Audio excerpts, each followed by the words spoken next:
مولاي صل وسلم دائما چھٹا سپارہ سورۃ المائدہ سے آج کا سبق شروع ہو رہا ہے۔ اعوذ باللہ من الشیطان الرجیم۔ سورۃ المائدہ مدنیۃ بسم اللہ الرحمن الرحیم۔ یا ایہا الذین آمنوا اوفوا بالعقود احلت لکم بہیمۃ الانعام الا ما یتلی علیکم غیر محل الصید وانتم حرم ان اللہ یحکم ما یرید۔ صدق اللہ العظیم۔ قرآن مجید میں دو طرح کی صورتیں ہیں، یا تو مکیہ ہیں یا مدنیہ ہیں۔ مکی صورتیں ایسی صورتیں ہیں جو ہجرت سے پہلے نازل ہوئیں، اور مدنی صورتیں وہ ہے جو ہجرت کے بعد نازل ہوئیں۔ آج ہی کے سبق میں وہ آیت آئے گی جو کہ عرفات کے میدان میں نازل ہوئی۔ 9 ہجری ہے، 10 ذی الحجہ، عرفہ کا دن ہے۔ اللہ رب العزت نے فرمایا الیوم اکملت لکم دینکم واتممت علیکم نعمتی ورضیت لکم الاسلام دینا۔ تو عرفات کے میدان میں نازل ہوئی، چونکہ ہجرت کے بعد نازل ہوئی اس وجہ سے وہ بھی مدنی کہلاتی۔ اللہ کے نام سے شروع کرتا ہوں جو بہت مہربان نہایت ہی رحم والا ہے۔ اس صورت میں 120 آیتیں ہیں اور 16 رکوع ہیں۔ یا ایھا الذین آمنوا اوفوا بالعقود، اے ایمان والو اپنے قول پورے کرو، جو وعدہ کر لو اس کو نبھاؤ۔ عقود عقد کی جمع ہے، عقد کا معنی گرہ باندھنا۔ عقد نکاح کا مطلب بھی یہ ہوتا ہے نکاح کی گرہ باندھنا۔ جو لوگوں سے وعدے کرو اس کو بھی پورا کرو، جو اپنی ازواج سے وعدے کرو اس کو بھی پورا کرو، یعنی نکاح کا تم نے عقد کیا، ہر قسم کا قول تم پورا کرو گے۔ احلت لکم بہیمۃ الانعام، تمہارے لیے حلال ہوئے بے زبان مویشی، الا ما یتلی علیکم غیر محل الصید وانتم حرم، مگر وہ جو آگے سنایا جائے گا تم کو۔ تمہارے لیے بے زبان مویشی حلال ہو گئے مگر جن کا ذکر آگے ہوگا۔ غیر محل الصید وانتم حرم، لیکن احرام کی حالت میں تم شکار کو حلال نہ سمجھو۔ ان اللہ یحکم ما یرید، بے شک اللہ حکم فرماتا ہے جو چاہے۔ احرام باندھا ہو تو شکار کیوں نہیں کرنا؟ کون کون سے جانور حلال ہیں، کون کون سے حرام ہیں، یہ حلال ہیں، یہ حرام ہیں۔ اے مولا ایسا کیوں فرمایا؟ جیسا ہماری مرضی۔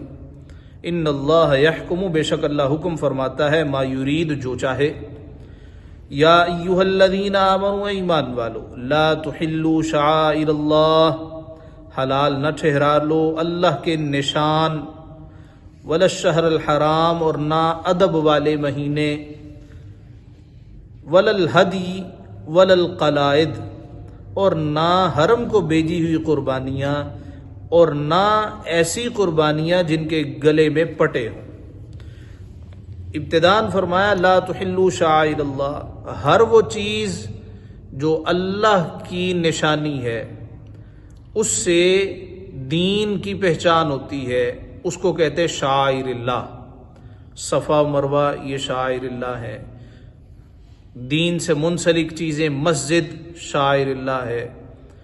نبی اکرم صلی اللہ علیہ وآلہ وسلم کی سنتوں پر عمل کرنا دین کے شعار میں سے ہے۔ تو ہر وہ چیز جو دین کی علامتیں ہیں، فرمایا اس کی بے ادبی نہ کرو۔ اور یہ بھی اصول یاد رہے کہ اگر کوئی اللہ کی نشانی کی بے ادبی کرتا ہے تو وہ دائرہ اسلام سے خارج ہو جاتا ہے۔ اگر کوئی سنت رسول کی تخفیف کرتا ہے، تحقیر کرتا ہے، وہ بھی کافر ہو جاتا ہے۔ یعنی اگر کوئی یہ کہہ دے کہ میں عشاء سے پہلے 4 سنتیں نہیں پڑھتا، اس لیے کہ سنتیں ہی ہیں نا، یہ کون سا فرض ہے، اس کا مطلب یہ ہے کہ یہ سنت کی تحقیر کر رہا ہے۔ حضور علیہ السلام کا ایک عمل مبارک ہے، یہ اس کو اہمیت نہیں دے رہا۔ ویسے اگر کسی نے نہیں پڑھنی تو نہ پڑھے، لیکن اس کو ہلکا جاننا، اس میں تخفیف کرنا، یہ انسان کو دائرہ اسلام سے خارج کر دیتا۔ ولا الشہر الحرام، اور نہ ادب والے مہینے، ان کو بھی حلال نہ ٹھہرا لو۔ ادب والے مہینے کون کون سے ہیں؟ 4 مہینے ہیں، ذوالقعدہ، ذوالحجہ، محرم اور ایک رجب۔ ولا الہدی، ہدی ایسا جانور ہوتا ہے جس کو حرم میں لے کے جایا جا رہا کہ یہ اس کو وہاں پہ ہم نے قربان کرنا ہے۔ ولا القلائد، قلائد کہتے ہیں ایسا جانور جس کے گلے میں علامت ہو، پٹا ڈالا ہو کہ بھئی ہم نے یہ وہاں پر لے کے جانا ہے۔ ولا آمین البیت الحرام، اور نہ ان کا مال و آبرو جو عزت والے گھر کا قصد کر کے آئیں، جو یہاں پر حج کے ارادے سے آ رہا ہو، اس گھر کی زیارت کے لیے آ رہا ہو، ان کا مال تمہارے لیے حلال نہیں ہے۔ چور ڈاکو پڑ گئے کہ بھئی یہ یہاں پہ آ رہے ہیں لہٰذا ہم ان کو لوٹ لیں۔ یبتغون فضلا من اللہ ورضوانا، اپنے رب کا فضل اور اس کی خوشی چاہتے۔ نبی اکرم صلی اللہ علیہ وآلہ وسلم کے صحابہ جب احرام باندھ کر حرم شریف کے لیے آئے تو کافروں نے، مشرکین مکہ نے انہیں روک دیا اور ہم نے آپ کو آنے نہیں دینا۔ حدیبیہ کا واقعہ، اب سارے کے سارے وہاں پہ رک گئے۔ جلال تو بڑا تھا، پتہ چلا کہ ایک اور قافلہ مشرکوں کا وہ حج کے لیے آ رہا، انہوں نے کہا کہ ہم اس کو پکڑ لیتے، ان کو بھی نہیں جانے دینا۔ فرمایا ایسا نہیں کرنا، اگر تمہارے ساتھ کوئی برا سلوک کرے تو اس کا بدلہ برائی کے ساتھ تم نے نہیں دینا۔ یبتغون فضلا من اللہ ورضوانا، فرمایا نہ ان کا مال و آبرو جو عزت والے گھر کا قصد کر کے آئیں، اپنے رب کا فضل اور اس کی خوشی چاہتے ہوئے، ان کا مال و آبرو بھی تمہارے لیے حلال نہیں ہے۔ شروع میں جو جملہ ہے یا ایھا الذین آمنوا لا تحلوا، اس کو حلال نہ سمجھ لو، یہ آگے آخر تک چلے گا۔ وَإِذَا حَلَلْتُمْ فَاصْطَادُوا، اور جب احرام سے نکلو تو اب شکار کر سکتے ہو۔ پہلے تھا کہ حالت احرام میں شکار کرنا یہ جائز نہیں ہے، جب بندہ احرام سے فارغ ہو جائے اب وہ شکار کرنا چاہے تو کر سکتا۔ فاصطادوا یہ امر کا صیغہ ہے، اور اصول یہ ہے کہ الامر للوجوب، امر وجوب کے لیے آتا ہے۔ تو کیا اس کا مطلب ہے جب بھی بندہ احرام سے نکلے تو شکار پہ لگ جائے؟ تو بعض اوقات قرائن سے یہ بات پتہ چلتی ہے کہ یہاں امر وجوب کے لیے نہیں ہے بلکہ ندب اور استحباب کے لیے، مستحب ہے کہ اگر تم پھر شکار کرنا چاہو تو کر لو۔ وَلَا يَجْرِمَنَّكُمْ شَنَآنُ قَوْمٍ أَن صَدُّوكُمْ عَنِ الْمَسْجِدِ الْحَرَامِ أَن تَعْتَدُوا، اور تمہیں کسی قوم کی عداوت کہ انہوں نے تم کو مسجد حرام سے روکا تھا، زیادتی کرنے پر نہ ابھارے، چونکہ انہوں نے ہمیں نہیں آنے دیا ہم کسی اور کو بھی نہیں آنے دیں گے۔ اللہ رب العزت نے مسلمانوں کو اس سے منع فرمایا۔ وَتَعَاوَنُوا عَلَى الْبِرِّ وَالتَّقْوَىٰ، اور نیکی اور پرہیزگاری پر ایک دوسرے کی مدد کرو۔ یہ مدد کن کی کرنی ہے؟ وہ جو حج کے ارادے سے آ رہے ہیں، اگرچہ ان کے دشمن ہیں لیکن پھر بھی چونکہ نیکی کے لیے آ رہے ہیں، فرمایا ان کی مدد کرو۔ وَلَا تَعَاوَنُوا عَلَى الْإِثْمِ وَالْعُدْوَانِ، گناہ اور زیادتی پر باہم مدد نہ دو۔ یہ بڑی اہم آیت ہے، نیکی کے کاموں میں مدد کرو، گناہ کے کاموں میں کبھی مدد نہ کرو۔ کوئی آدمی آپ کا بڑا ہی عزیز ہے، بڑا ہی دوست ہے، بڑا ہی قریبی ہے، وہ آپ کو گناہ کے لیے ابھار رہا ہے یا گناہ پر مدد طلب کر رہا ہے، یار اس میں نے ظلم کرنا ہے، زیادتی کرنی ہے، قبضہ کرنا ہے، اس کے مال کو ہڑپ کرنا ہے، یا کوئی اس طرح کے معاملات آپ کے سامنے رکھے تو فوراً قرآن کی آیت سامنے ہو، اللہ کہتا ہے وَلَا تَعَاوَنُوا عَلَى الْإِثْمِ وَالْعُدْوَانِ، گناہ اور زیادتی پر ایک دوسرے سے کوئی تعاون نہیں ہے۔ وَاتَّقُوا اللَّهَ، اور اللہ سے ڈرتے رہو، إِنَّ اللَّهَ شَدِيدُ الْعِقَابِ، بے شک اللہ کا عذاب سخت ہے۔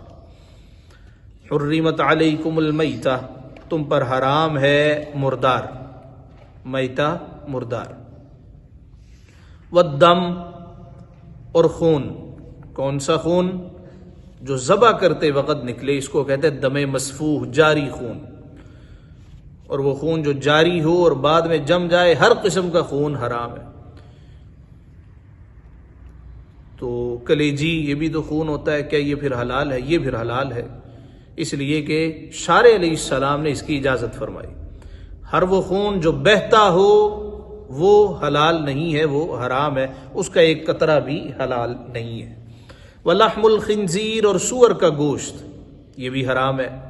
اب اللہ تعالیٰ نے جو حرام چیزیں وہ بیان کر دی، چونکہ زیادہ حلال ہیں اس لیے ان کو ذکر نہیں کیا، کم حرام ہے، جو حرام ہے اللہ نے ذکر کر دی۔ تو پہلا کیا؟ میتہ مردار، دوسرا دم، دم مسفوح، بہتا خون، تیسرا لحم الخنزیر، خنزیر کا گوشت، لحم گوشت۔ تو بعض لوگ کہتے ہیں کہ خنزیر کا گوشت حرام ہے، اس کی چربی تو پھر حرام نہیں ہے، اس کی کھال اگر استعمال کر لی جائے، اس کا جوتا بنا لیا جائے تو پھر وہ تو حلال ہے۔ اب جیلیٹن جو استعمال کی جاتی ہے، جو خواتین میک اپ وغیرہ کرتی ہیں، اس میں چیزیں استعمال ہوتی ہیں، جیلیوں میں چیزیں پڑتی ہیں، تو کیا یہ چیزیں پھر حلال ہیں اس لیے کہ یہ اس کے گوشت سے تو نہیں بنتی، اس کی چربی سے بنتی؟ اس کا جواب یہ ہے کہ کسی بھی جانور میں اصل گوشت ہوتا ہے. ہم مرغی لینے جاتے ہیں کیوں؟ گوشت کے لیے. کوئی پنجے تو نیت نہیں ہوتا، کوئی اس کے پر تو نیت نہیں ہوتے. اسی طرح بکرا لینے جاتے ہیں تو نیت کیا ہوتی ہے؟ گوشت کی.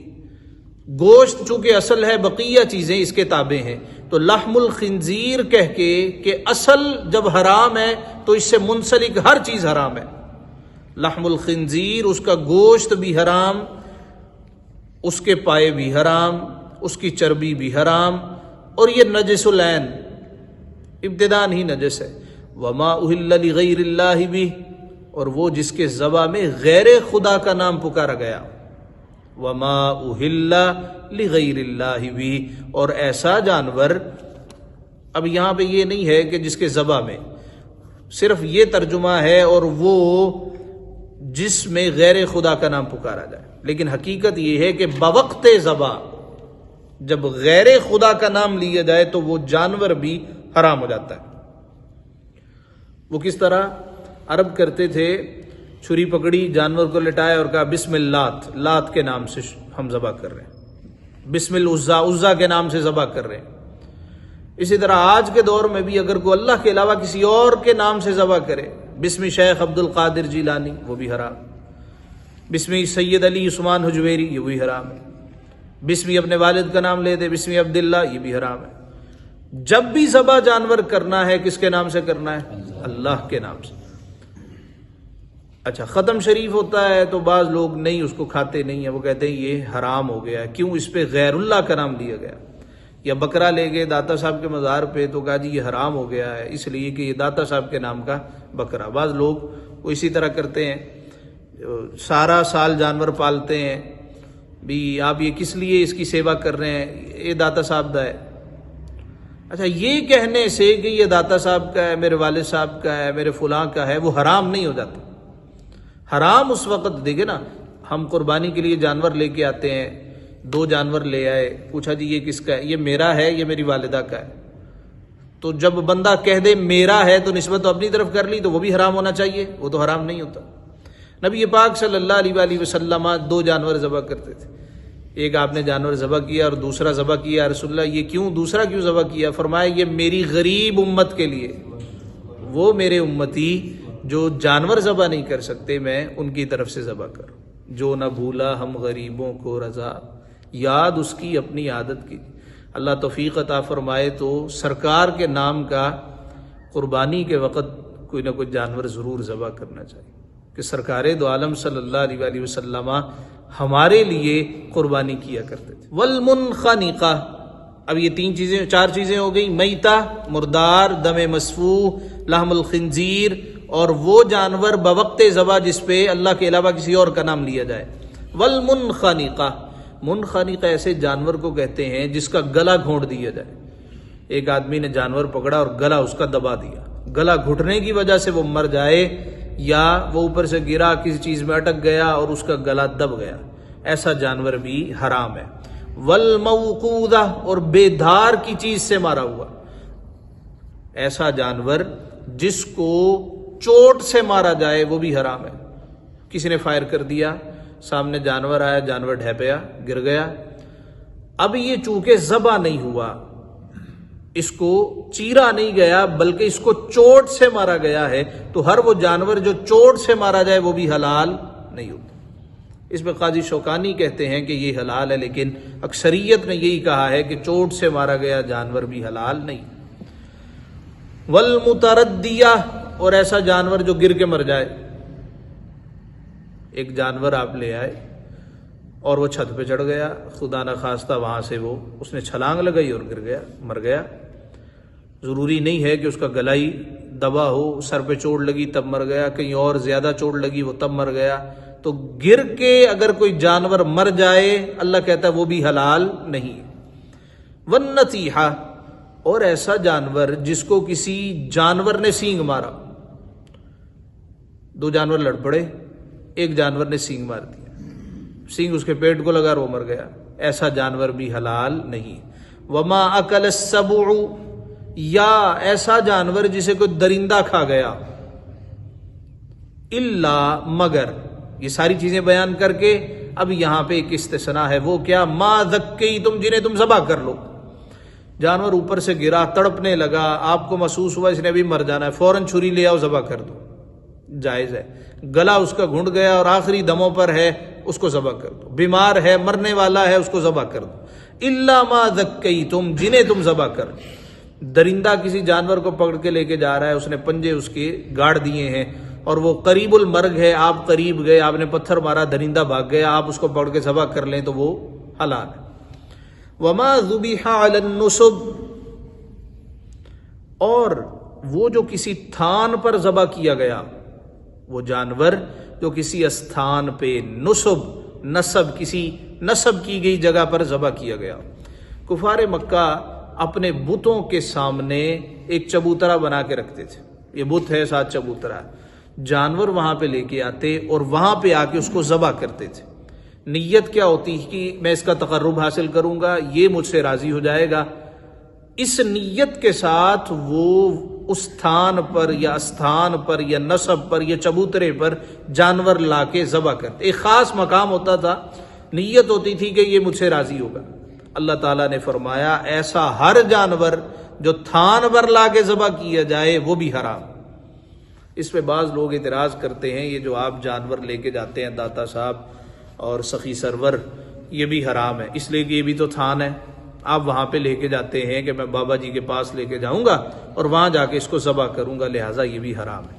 اس کا جواب یہ ہے کہ نیت پہ یہاں پہ ڈیپینڈ کر رہا ہے.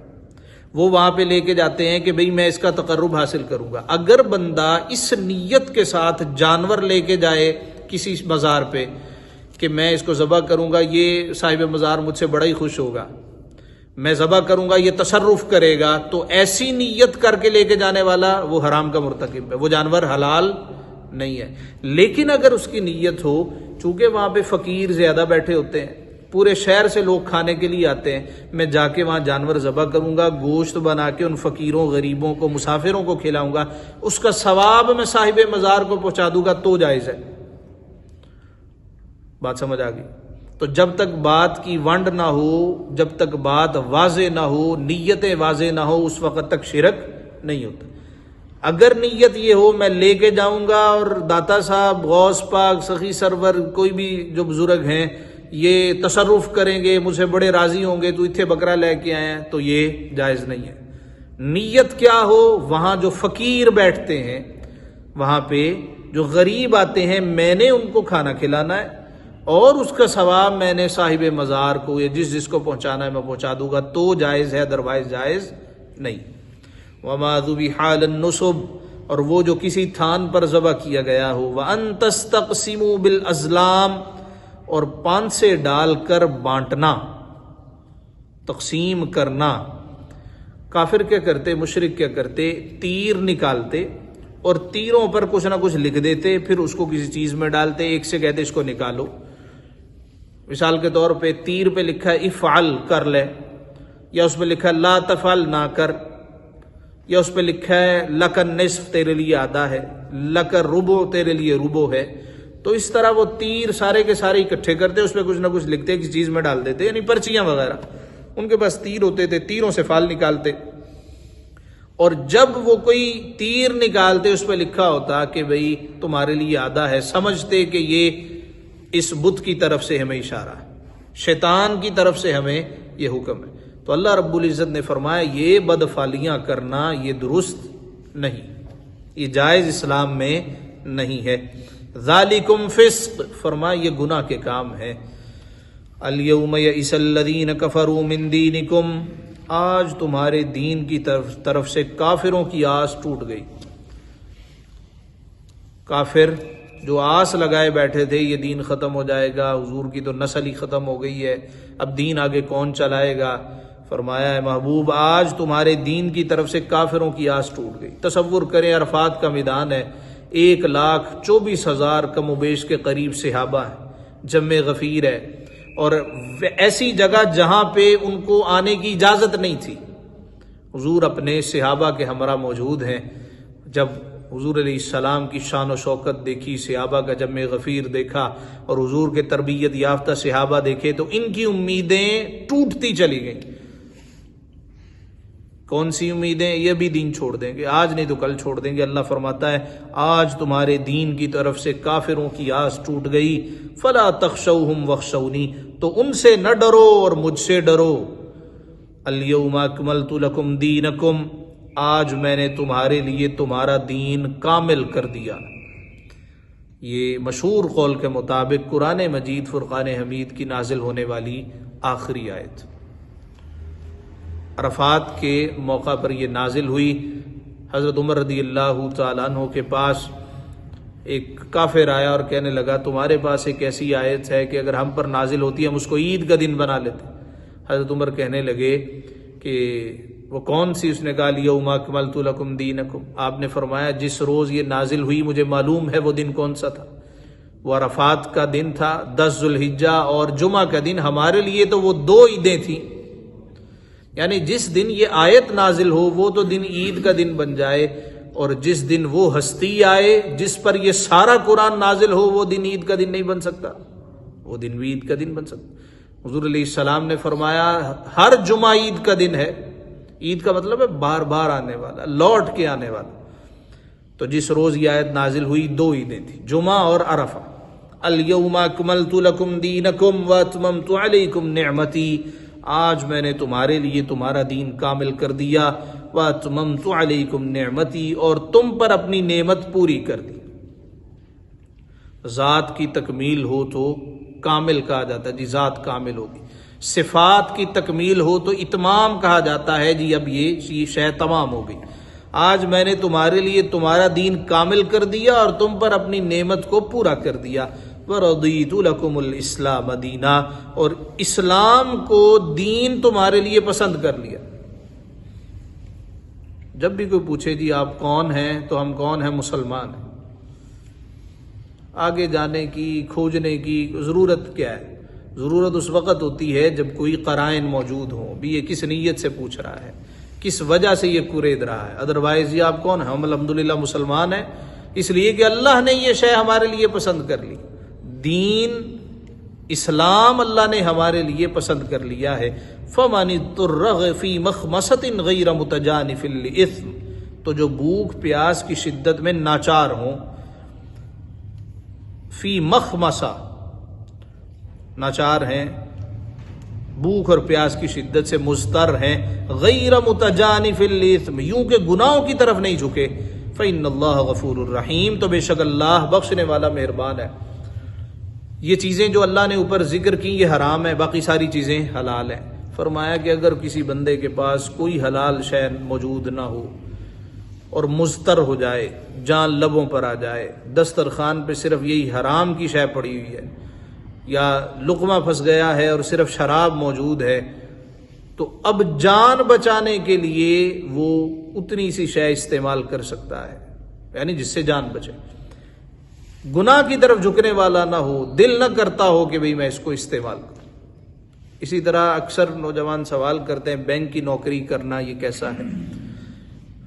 کوئی بہت زیادہ پسندیدہ نہیں ہے، لیکن حرام بھی نہیں ہے، اس لیے کہ ہر بندہ جو بینک کی ملازمت کرتا ہے وہ سود کا لین دین نہیں کر رہا ہوتا، تو مطلق حرام نہیں ہے، لیکن کراہت کے ساتھ اس کو کرنی چاہیے اور کوشش کرنی چاہیے اللہ تعالی حلال روزی ہی عطا فرمائے، جو مکمل طور پہ حلال۔ تو اللہ تعالیٰ نے فرمایا جو مضطر ہو اس کو اجازت ہے۔ یسألونک ماذا احل لہم، اے محبوب آپ سے پوچھتے ہیں ان کے لیے کیا حلال ہوا، حلال کیا ہے؟ قل احل لکم الطیبات، آپ فرما دو تمہارے لیے پاک چیزیں حلال ہیں، تو ہر وہ چیز جو پاک ہو وہ کیا ہے؟ حلال ہے۔ 11ویں شریف کا ختم دلایا جاتا ہے، بعض لوگ اس کو نہیں کھاتے، ان کے ذہنوں میں ایک تصور ہے، وہ تصور یہ ہے کہ غیر اللہ کے نام پہ پکا ہے لہٰذا یہ حرام ہے۔ اب یہاں پہ اللہ تعالیٰ نے کیا فرمایا؟ محبوب آپ سے پوچھتے ہیں کہ حلال کیا ہے، تو آپ کہیے ہر پاک چیز حلال ہے۔ اب وہ 11ویں میں کیا ہوتا کیا ہے؟ کھانا پکتا ہے، روٹی ہے وہ بھی حلال ہے، سالن ہے وہ بھی حلال ہے، کوئی میٹھا ہے وہ بھی حلال ہے، اس کو کھانا وہ بھی جائز ہے، اس کے اوپر قرآن مجید پڑھ لیا گیا وہ بھی حلال ہے، اس کے بعد دعا مانگ دی گئی وہ بھی حلال ہے، اس کے بعد فقیر غریب مسکین جو بھی آیا اس نے کھا لیا یہ بھی حلال ہے۔ تو اس میں کون سی چیز ہے جو حرام ہے؟ اللہ کہتا ہے محبوب یہ کہتے ہیں کہ حلال کیا ہے، آپ کہو ہر پاک چیز حلال ہے، ہر پاکیزہ چیز حلال ہے۔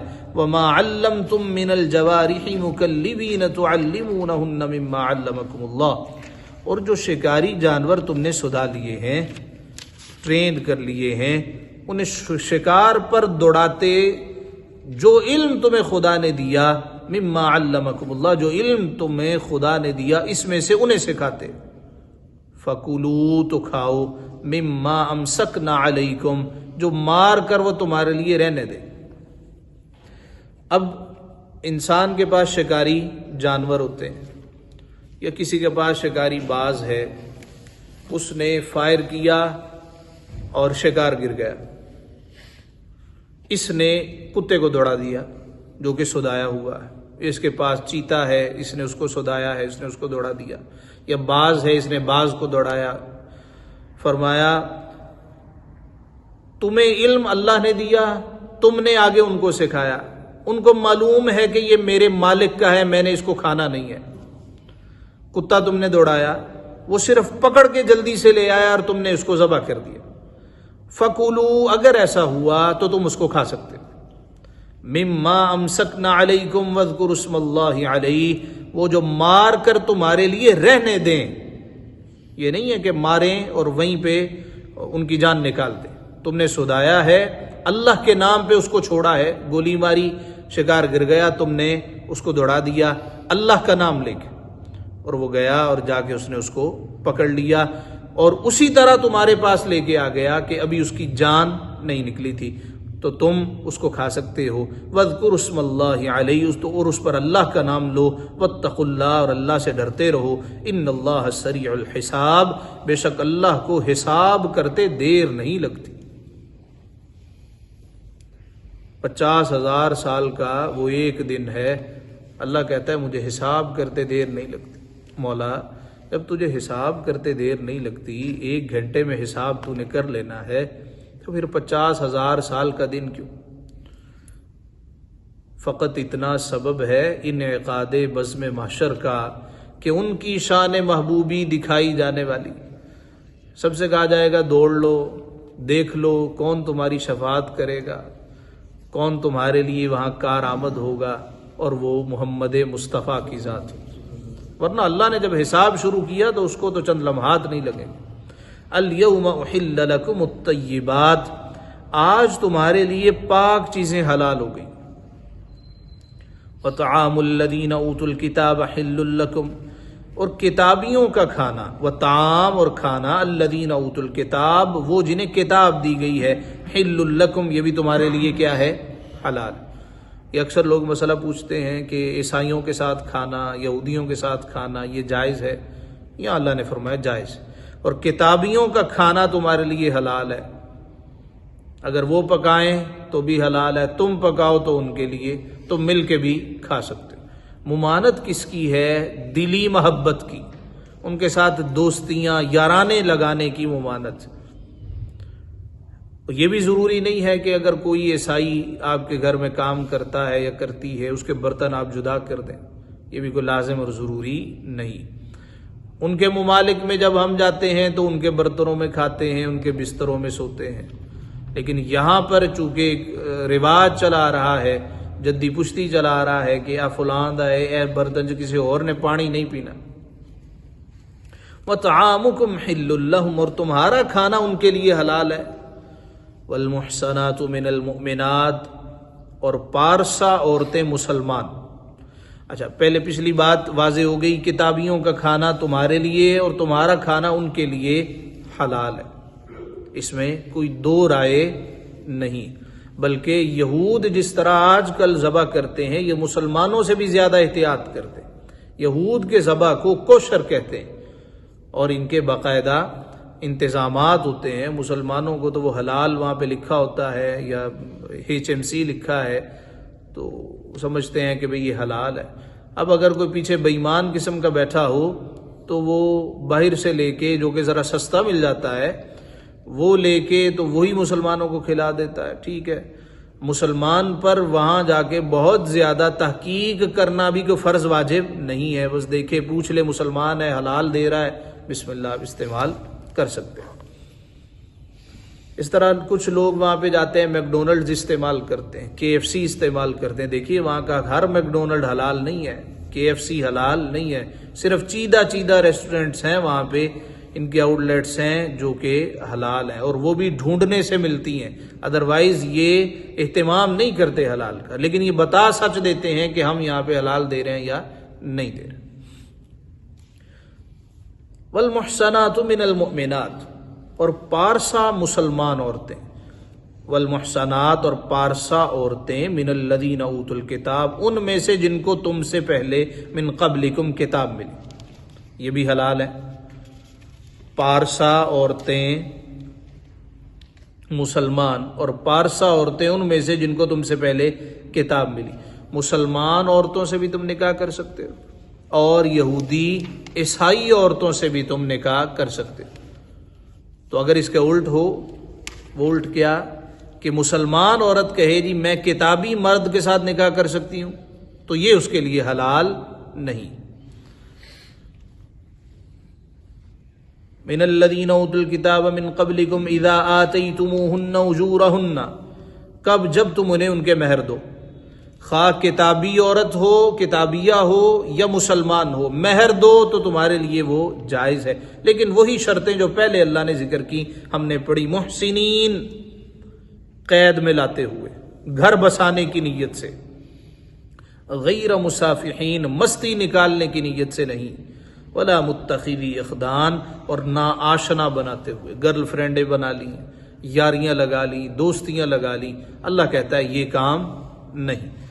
دو ہی شرطیں ہیں، وہ کیا؟ محسنین، قید میں لانا ہے، یعنی گھر بسانا ہے، گھر میں رکھنا ہے، غیر مسافحین، مستیاں نہیں نکالنی، یہ اللہ رب العزت نے واضح طور پہ ارشاد فرمایا۔ تو یہ جو اہل تشیع نکاح متع کرتے ہیں، اس میں یہ چیزیں پائی جاتی ہیں۔ ایک تو ان کو قید میں نہیں لایا جاتا خواتین کو، دوسرا صرف مستی نکالی جاتی ہے، صرف وقت پورا کیا جاتا ہے، اور اللہ رب العزت نے دونوں چیزوں کی ممانعت فرما دی کہ یہ جائز نہیں ہے، جب تک قید میں نہ لاؤ اور جب تک رضا الہی کا حصول نہ ہو کہ اللہ مجھے اس سے نیک صالح اولاد عطا کرے گا۔ تو اس کے علاوہ اور کوئی مقصد رکھنا، نیت رکھنا، یہ درست بھی نہیں۔ یہ کہتے ہیں جی یہ بعد میں حضرت عمر کے زمانے میں نکاح متع حرام ہوا، سرکار نے خیبر کے موقع پر گدھا بھی حرام کر دیا تھا، اور یہ نکاح متع بھی حرام کر دی، ایک وقت تھا لیکن پھر سرکار نے اس کی ممانعت فرما دی تھی۔ ولا متخذی اخدان، اور نا آشنا بناتے ہوئے، ومن یکفر بالایمان فقد حبط عملہ، اور جو مسلمان سے کافر ہو اس کا کیا دھرا سب اکارت گیا، وہو فی الآخرۃ من الخاسرین، اور وہ آخرت میں ضیاء کار ہے۔ یا ایھا الذین آمنوا اذا قمتم الی الصلاۃ، اے ایمان والو جب تم نماز کے لیے کھڑے ہو، یعنی جب تم نماز کا ارادہ کرو، فاغسلوا وجوہکم، اب یہاں پہ نماز سے پہلے وضو کا طریقہ بتایا جا رہا ہے، اور وضو کے 4 فرض ہیں۔ پہلا فرض ہے چہرہ دھونا، دوسرا فرض ہے دونوں ہاتھ کوہنیوں سمیت دھونا، تیسرا فرض ہے مسح کرنا، اور چوتھا ہے پاؤں کو دھونا۔ یہ 4 ہی فرض ہیں۔ بقیہ ہم جو ہاتھ دھوتے ہیں یا کلی کرتے ہیں، غرغرہ کرتے ہیں، ناک میں پانی چڑھاتے ہیں، یہ کوئی فرض نہیں۔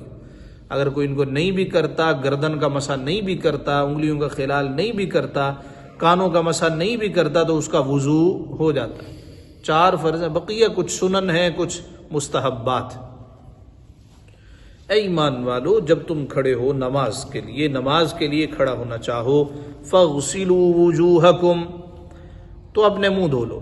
منہ کی تعریف یہ ہے کہ ایک کان کی لو سے دوسرے کان کی لو تک، اور سر کے بالوں سے لے کر ٹھوڑی کے نیچے تک، یہ سارے کا سارا وجہن، چہرہ ہے۔ منہ کہتے ہیں جو اندر ہو، جو نظر نہ آئے وہ منہ ہے، جو سامنے ہو وہ چہرہ ہے۔ چہرے کا دھونا یہ ضروری۔ اب چہرے کی تعریف ہے سر کے بالوں سے لے کر ٹھوڑی کے نیچے تک۔ جس شخص کی داڑھی شریف ہوتی ہے تو وہ کیا کرے؟ اس کا جواب یہ ہے اس کی دو صورتیں ہوں گی، یا تو اس کی داڑھی گھنی ہوگی یا اس کی داڑھی ہلکی ہوگی۔ اگر اس کی داڑھی گھنی ہوگی تو وہ داڑھی کا خلال کر لے گا، چہرہ دھو لے گا، انگلیاں گیلی کر کے داڑھی کا خلال، یہ نیچے سے، ایسے نہیں، نیچے سے وہ داڑھی کا خلال کرے۔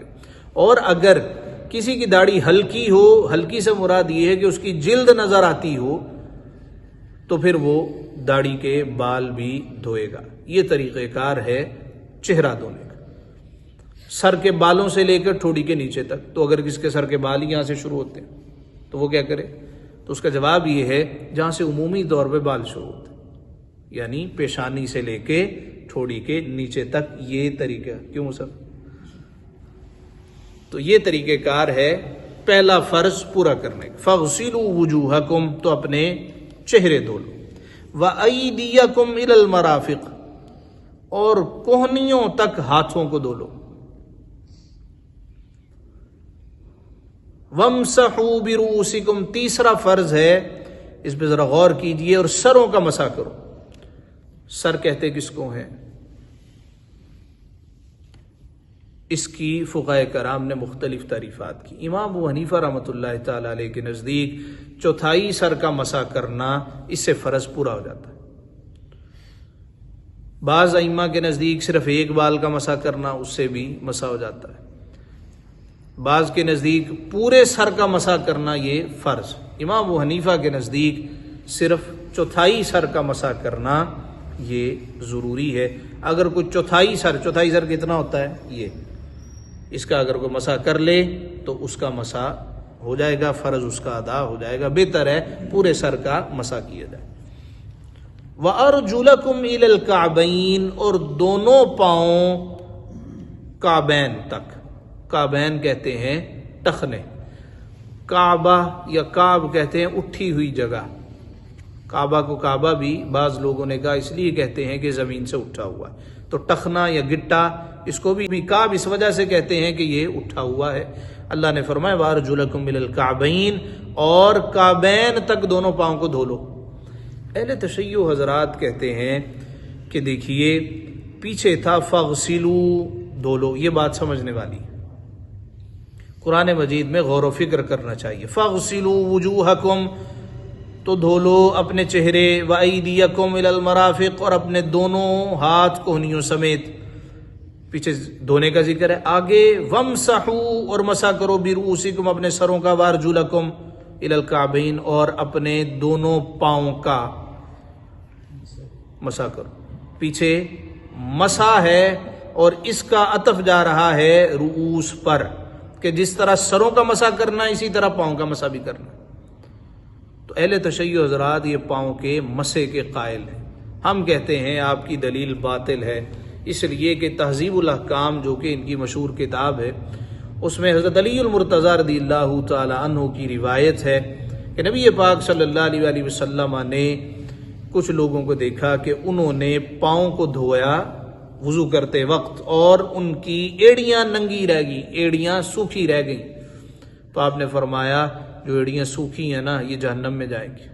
تو اس کا مطلب ہے حضرت علی بھی اس بات کے قائل تھے کہ حضور کے زمانے میں پاؤں کو دھویا جاتا تھا، اس لیے تو سرکار نے فرمایا جو ننگی رہ گئی ہیں یہ دوزخ کا حصہ بنیں گے، دوزخ کا ایندھن بنیں گے۔ تو پھر یہ ایسا کیوں کہتے ہیں؟ یہ کہتے ہیں چونکہ اس کا عطف وَامْسَحُوا پہ ہے۔ اچھا، اب ان کی قرات یہ ہے، قرآن میں یہاں پہ ہے وَامْسَحُوا بِرُؤُوسِكُمْ وَأَرْجُلَكُمْ، ایک قرات کے مطابق ہے بِرُؤُوسِكُمْ وَأَرْجُلِكُمْ، تو ارجُلِكُمْ پڑھتے ہیں تاکہ اس کا عطف رؤوس پہ ڈالا جائے اور پاؤں کا مسح جائز قرار دیا جائے۔ ہم کہتے ہیں پیچھے سارا منصوب آ رہا ہے، وجوہکم، ایدیکم، ارجلکم، اس کا عطف ہے دھونے پر، لہٰذا پاؤں کو دھویا جائے گا۔ وَإِن كُنتُمْ جُنُبًا فَطَّهَّرُوا، اور اگر تمہیں نہانے کی حاجت ہو، فَطَّهَّرُوا، تو خوب ستھرے ہو جاؤ۔ اس کی ہم نے بحث کی تھی کہ جنبی اگر کوئی شخص ہو جائے جس کو احتلام ہو جائے، یا جس کا حشفہ زوجہ کی شرمگاہ میں گم ہو جائے، اس پر فرض ہو جاتا ہے غسل کرنا، مرد پر بھی اور عورت پر بھی۔ فتطہروا، اب فا آتا ہے تعقیب کے لیے، فرمایا جب تم جنبی ہو جاؤ فوراً غسل کر لو، جیسے ہی جنبی ہو جاؤ، فا کا مطلب ہے تعقیب، فوراً، سما نہیں ہے، سما ہوتا تو پھر مطلب تھا کہ تم ٹھہر کے بھی کر سکتے ہو، فوراً تم طہارت حاصل کرو۔ اب فوراً طہارت اگر کوئی حاصل نہیں کر سکتا، اس کے لیے کیا حکم؟ اس کے لیے حکم یہ ہے کہ وہ شرمگاہ دھوئے، وضو کرے، اور پھر پانی اگر ٹھنڈا ہو تو پھر لیٹ جائے، یا وہ تیمم کرے اور پھر لیٹ جائے، ویسے وہ اسی حالت میں گندا مندہ ہی نہ سویا رہے۔ وَإِن كُنتُم مَرْضَىٰ وَعَلَىٰ سَفَرٍ أَوْ جَاءَ أَحَدٌ مِّنكُم مِّنَ الْغَائِطِ، وَإِن كُنتُم مَرْضَىٰ، اور اگر تم بیمار ہو، او عَلَىٰ سَفَرٍ، یا سفر پر ہو، او جَاءَ أَحَدٌ مِّنكُم مِّنَ الْغَائِطِ، یا تم میں کوئی قضائے حاجت سے آیا ہو، او لامستم النساء، یا تم نے عورتوں سے صحبت کی ہو، فلم تجدوا ماء، تو ان صورتوں میں تم پانی نہ پاؤ، فتیمموا صعیدا طیبا، تو پاک مٹی سے تیمم کر لو، فامسحوا بوجوہکم وایدیکم منہ، تو اپنے منہ اور ہاتھوں کا اس سے مسح کرو۔ ہم نے ذکر کیا تھا تیمم کے کتنے فرض ہیں، کسی کو یاد ہو؟ تیمم کے 3 فرض ہیں، وضو کے کتنے فرض ہیں؟ 4 فرض، غسل کے کتنے فرض ہیں؟ 3 فرض ہیں، تیمم کے کتنے ہیں؟ 3 فرض ہیں۔ سب سے پہلے تیمم کا فرض ہے نیت کرنا کہ میں تیمم کر رہا ہوں تو کس لیے کر رہا ہوں۔ دوسرا فرض ہے مٹی کو، ہاتھوں کو مٹی پہ مار کے جھاڑ کے چہرے کا مسح کرنا۔ تیسرا فرض ہے ہاتھوں کو مٹی پہ یا دیوار وغیرہ پہ مار کے جھاڑ کے دونوں ہاتھوں کا کونیوں سمیت مسح کرنا۔ یہ کیا ہے؟ تیمم کا تیسرا فرض۔ ما یرید اللہ لیجعل علیکم من حرج، اللہ نہیں چاہتا کہ تم پر کچھ تنگی رکھے۔ اب یہ اللہ کا مزاج ہے، اللہ تم پر کچھ تنگی نہیں رکھتے۔ بندے نے شروع کر لیے 100 رکعت نماز نفل، فرض تھے اس پر؟ نہیں۔ اللہ نے کبھی 100 رکعتیں فرض کی ہیں؟ 50 کی ہیں؟ نہیں۔ تو بندے نے جب شروع کر لیے تو اب اس پہ ضروری ہو گئے، اللہ نے نہیں کیے تھے۔ ایک آدمی نے روزہ شروع کر دیا نفلی، لمبا دن ہے، اس پہ فرض نہیں تھا، اب کیا ہو گیا؟ فرض ہو گیا۔ کیوں؟ اس لیے کہ اللہ نے اس پہ ضروری قرار نہیں دیا تھا، اس نے اپنے اوپر خود ہی لازم قرار دیا۔ وَلَٰكِن يُرِيدُ لِيُطَهِّرَكُمْ، ہاں یہ چاہتا ہے کہ تمہیں خوب ستھرا کر دے۔ وَلِيُتِمَّ نِعْمَتَهُ عَلَيْكُمْ لَعَلَّكُمْ تَشْكُرُونَ، اور اپنی نعمت تم پر پوری کر دے کہ کہیں تم احسان مانو۔ تو اللہ پاک ہے، صاف ہے، اور وہ پاک صاف لوگوں کو پسند کرتا ہے۔ نبی پاک صلی اللہ علیہ وآلہ وسلم جب قباء گئے تو آپ نے اہل قباء سے کہا، قباء والو تم کیا کرتے ہو؟ اللہ تعالیٰ نے تمہاری تعریف کی ہے۔ عرض کرنے لگے یا رسول اللہ آپ ارشاد فرمائیے۔ حضور نے فرمایا کہ اللہ تعالیٰ نے تمہاری تعریف کی ہے کہ یعنی پانی کا استعمال کرتے ہیں۔ عام طور پہ وہاں پہ لوگ استنجا کرنے کے بعد ڈھیلوں کا استعمال کرتے تھے، اہل قباء پانی کا استعمال کرتے تھے۔ تو اللہ رب العزت نے فرمایا ہمیں پاک صاف لوگ بڑے پسند۔ اس طرح گندے مندے کپڑے پہن کے ہی سو جانا، ایک ٹراؤزر رکھا ہوا ہے اور وہی پورا مہینہ چلاتے جانا، ایک جینز کی پینٹ ہے، جب تک خود نہیں وہ پھٹ جاتی اس وقت تک اس کو نہیں اتارنا، انڈر ویئر گندے مندے انڈر ویئر پہن لینا اور ساری رات اسی طرح سوئے رہنا، یہ اللہ کو پسند نہیں ہے۔ اسی طرح لوگوں کے سامنے جانا، صاف ستھرے بن کے جانا، اور جب فجر کی نماز کے لیے آنا تو دھوتیاں پہن کے آ جانا، ٹراؤزر پہن کے آ جانا۔ اللہ کہتا ہے کہ میری وقت اتنی بھی نہیں ہے جتنی عام بندے کی ہوتی ہے۔ عام بندے کے سامنے تو تم اس طرح نہیں جاتے۔ کسی عام آدمی کے پاس جاؤ تو صاف ستھرا لباس اور اچھی خاصی اپنی ڈریسنگ کر کے جانا، اور جب اللہ کی بارگاہ میں آنا ہے تو مسجد کی گندی سی ٹوپی اٹھائی ہوئی وہی پہن کے اللہ اکبر اے مولا میں آ گیا۔ ما قدر اللہ حق قدری، اللہ کہتا ہے تم نے اللہ کی قدر نہیں پہچانی جس طرح کی قدر کرنے کا حق تھا۔ وَلَٰكِن يُرِيدُ لِيُطَهِّرَكُمْ، اور اللہ چاہتا ہے تمہیں خوب صاف ستھرا کر دے۔ ہمارے گھروں میں یہ بھی ایک عادت ہے کہ کپڑے اتارے اور ٹانگ دیے واش روم کے اندر، یہ بھی عمل درست نہیں ہے۔ اس لیے کہ واش روم جانے کی دعا سرکار نے کیا سکھائی ہے؟ اللہم انی اعوذ بک من الخبث والخبائث، خبیث جن اور جنیوں سے میں پناہ چاہتا ہوں، اور وہاں پہ ہم کپڑے اتار کے آ جاتے ہیں۔ وَاذْكُرُوا نِعْمَةَ اللَّهِ عَلَيْكُمْ وَمِيثَاقَهُ وَلِيُتِمَّ نِعْمَتَهُ عَلَيْكُمْ لَعَلَّكُمْ تَشْكُرُونَ، کہ تمہیں خوب ستھرا کر دے اور اپنی نعمت تم پر پوری کر دے کہ کہیں تم احسان مانو۔ وَاذْكُرُوا نِعْمَةَ اللَّهِ عَلَيْكُمْ، اور یاد کرو اللہ کا احسان اپنے اوپر، وَمِيثَاقَهُ، اور وہ عہد، الَّذِي وَاثَقَكُمْ بِهِ، جو اس نے تم سے لیا، اذ قلتم سمعنا واطعنا، جب کہ تم نے کہا کہ ہم نے سنا اور ہم نے مانا، واتقوا اللہ، اور اللہ سے ڈرو، ان اللہ علیم بذات الصدور، بے شک اللہ دلوں کی بات کو جانتا ہے۔ یا ایھا الذین آمنوا کونوا قوامین للہ شہداء بالقسط، اے ایمان والو اللہ کے حکم پر خوب قائم ہو جاؤ، انصاف کے ساتھ گواہی دیتے۔ ولا یجرمنکم شنآن قوم علی الا تعدلوا، اور تم کو کسی قوم کی عداوت اس پر نہ ابھارے کہ انصاف نہ کرو، اعدلوا، انصاف کرو، هو اقرب للتقوی، یہ پرہیزگاری سے زیادہ قریب ہے، واتقوا اللہ، اور اللہ سے ڈرو، ان اللہ خبیر بما تعملون، بے شک اللہ کو تمہارے کاموں کی خبر ہے۔ وعد اللہ الذین آمنوا وعملوا الصالحات لهم مغفرۃ واجر عظیم، ایمان والے نیکوکاروں سے اللہ کا وعدہ ہے کہ ان کے لیے بخشش اور بڑا ثواب ہے۔ والذین کفروا وکذبوا بآیاتنا، اور وہ جنہوں نے کفر کیا اور ہماری آیتیں جھٹلائیں، اولئک اصحاب الجحیم، وہی دوزخ والے۔ یا ایھا الذین آمنوا اذکروا نعمت اللہ علیکم اذ ہم قوم ان یبسطوا الیکم ایدیہم فکف ایدیہم عنکم واتقوا اللہ وعلی اللہ فلیتوکل المؤمنون، اے ایمان والو اللہ کا احسان اپنے اوپر یاد کرو، جب ایک قوم نے چاہا کہ تم پر دست درازی کرے تو اس نے ان کے ہاتھ تم پر سے روک دیے، اور اللہ سے ڈرو، اور مسلمانوں کو اللہ ہی پر بھروسہ چاہیے۔ اس کی تفسیر انشاءاللہ تعالی اگلے سبق میں۔ صدق اللہ مولانا العظیم۔